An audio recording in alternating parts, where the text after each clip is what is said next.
সাবধানে যেও।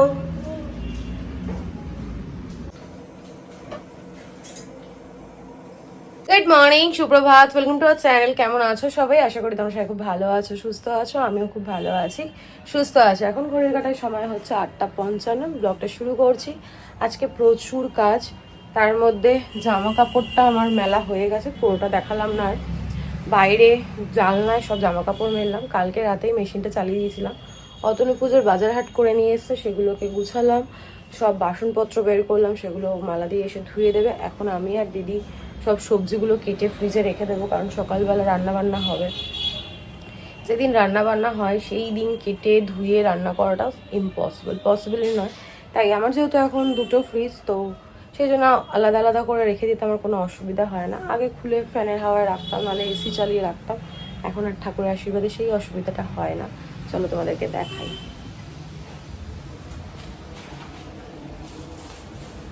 পুজোর বাজার, আর এই ঘরে বাসন বের করে রেখেছি, ফল নিয়ে এসছে, আর ওগুলো আমার রেগুলার যে পুজোর বাসন সেইগুলো। এখন এগুলো মালা দিয়ে পরিষ্কার করে দেবে। ঠাকুরের জিনিসগুলো পরে গুছিয়ে রাখবো, আগে সবজিটা কেটে নিই। আর সিন্ধি স্কুলে গেছে, আজকে হচ্ছে চিলড্রেন্স ডে। সকল ক্ষুদে সদস্যদের জানাই শুভ শিশু দিবস, হ্যাপি চিলড্রেন্স ডে। আমার সিন্ধিকে গিফট দিতে হবে, বলে গেছে যে একটা গিফট আমাকে কিন্তু দেবে, আজকে আমার দিন। আমি স্যার কদিন পর বড় হয়ে যাবি, আর দেবো না। বলছে না। তারপর আমাকে কি বললো জানো, বলে বাচ্চারা কখনো মা বাবার কাছে বড় হয় না, সবসময় ছোট থাকে। আমি তো শুনে অবাক। যাই হোক, চলো, অনেক বাজে বকবক করলাম, আর বাজে বকবক না করে ব্লগটা শুরু করি। অনেক লেট হয়ে গেছে, এখন অতনুকে ব্রেকফাস্টও দিতে হবে, প্রচুর প্রচুর কাজ। তোমরা দেখতে থাকো আর সঙ্গে থাকো।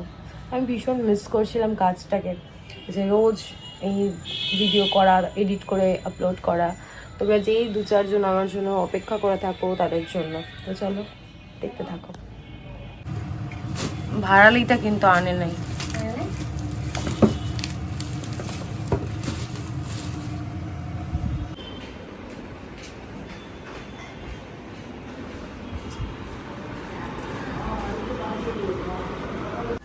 খুব সুন্দর হয়েছে।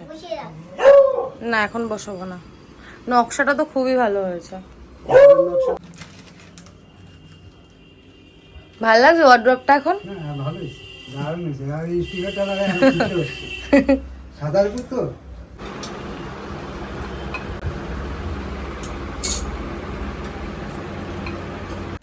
ফ্রিজ পরিষ্কার করে কালকে পুজোর সমস্ত কিছু দেখো গুছিয়ে রেখেছি। এখানে কাজু, কিশমিশ, বাতাসা, তারপর লক্ষ্মী পুজোর জন্য খেলনা, খই, মুরগি সব রয়েছে। আর এখানে সব সবজিগুলো কেটে ধুয়ে পরিষ্কার করে রেখেছি, যাতে কালকে তাড়াতাড়ি হয়ে যায় কাজকর্ম। ক্লান্ত হয়ে গেছে। আর এখানে মালাদি সব বাসন ধুয়ে দিয়েছে, সুন্দর মুছে পরিষ্কার করে রেখে দিয়েছি। তোমাদের ভালো করে একবার দেখিয়ে দিই আমার শখের জিনিস। গোপুসোনা দেখো দুলছে, আর সিন্টির ম্যাম আলপনা দিয়ে দিয়েছে, কারণ এটা আমার কর্ম নয়, আমি পারবো না। আর গোপুসোনার দোলনাটা কেমন হয়েছে আমাকে জানিও। গোপুসোনার চুলটা পাওয়া গেছে, আমি অনেক খুঁজে খুঁজে পেয়েছি। যাই হোক, এই দেখো প্রত্যেকটা দুয়ারে আলপনা করে দিয়েছে। ওই যে এখানে একটা ছোট্ট আলপনা করেছে।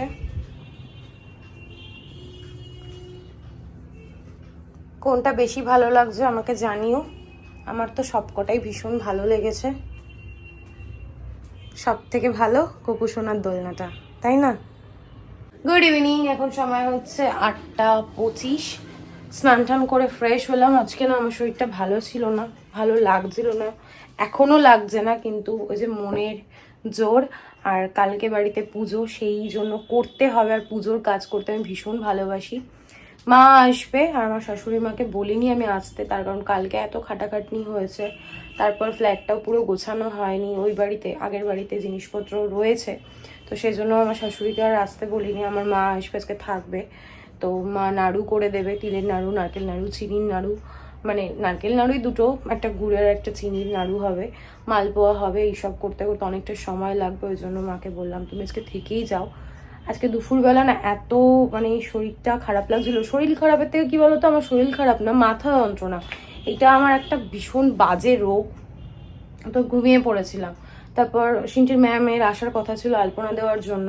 তো ম্যাম যখন আসলো তখনই আমি আর কি দিদি যখন আসলো তখনই আমি উঠে ডাস্টিং করে ঘরটার মুছে স্নান করলাম। দিদি চলে যাওয়ার পর ওই জন্য একটু লেট হয়ে গেল।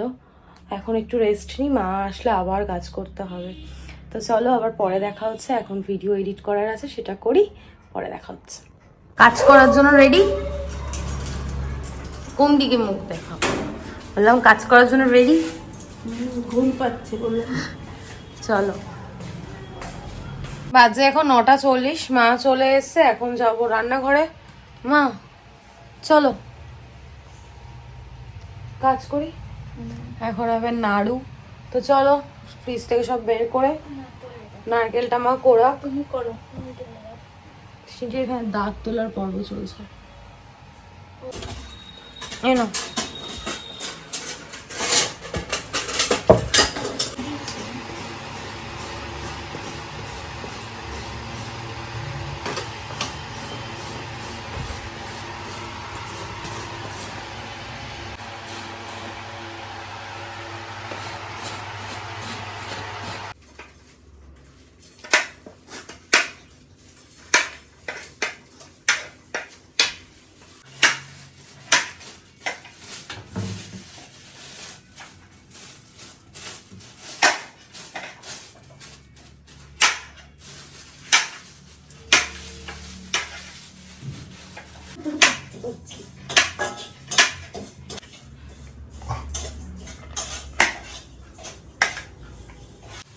ঠাকুরের জিনিস কি দেখবে? দেখেছো তো মা সবসময় এরকম করে ও। বউকে দিয়ে দাও, খেয়ে দেখবে।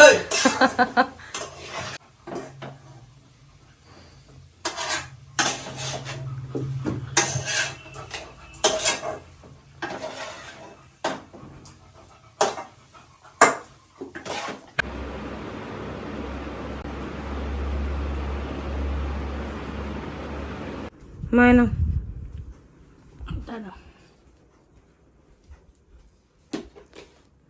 ঘড়ির কাটায় সময় হচ্ছে এখন 2:15। এখানে নাড়ু, মালপোয়া, 3 রকমের নাড়ু, চিনির নাড়ু, গুড়ের নাড়ু আর তিলের নাড়ু। মালপোয়া সব রেডি করে পেপারটা চাপা দিয়ে রেখে দিয়েছি। ফ্রেশ হলাম, স্কিন কেয়ার করলাম, তোমাদের একটু দেখিয়ে দিই গোপুসোনাকে। অতনু ফ্রেশ হচ্ছে, ব্যাস এবার গুড নাইট বলে লাইটটা অফ করে দিই, দরজাটাও বন্ধ করে দিই। এত কিছু করার পর রান্নাঘরটা ক্লিন করলাম, দেখো একদম পরিষ্কার করে দিয়েছি। একটুখানি তেল রয়েছে, এটাতে দিদি কালকে ভাজা ভুজি যেগুলো আছে সেগুলো করে নেবে। সিনটি ঘুমিয়ে পড়েছে, মা সে গুড নাইট। প্রচণ্ড গরম লাগছে, ফ্যানটা আর বন্ধ করলাম না। তো চলো আজকের জন্য এইটুকুই। আজকের ব্লগে দেখানোর মতো কিছু নেই, বলার মতো কিছু নেই। ততক্ষণ তোমরা সুস্থ থেকো, ভালো থেকো, কালকে দেখা হচ্ছে নতুন একটা ব্লগের সঙ্গে। আজকের ব্লগের দিকে কিছু ভালো লেগে থাকলে লাইক করে দিও, কমেন্ট করে দিও, শেয়ার করে দিও অ্যান্ড সাবস্ক্রাইব করো। Good night, tata.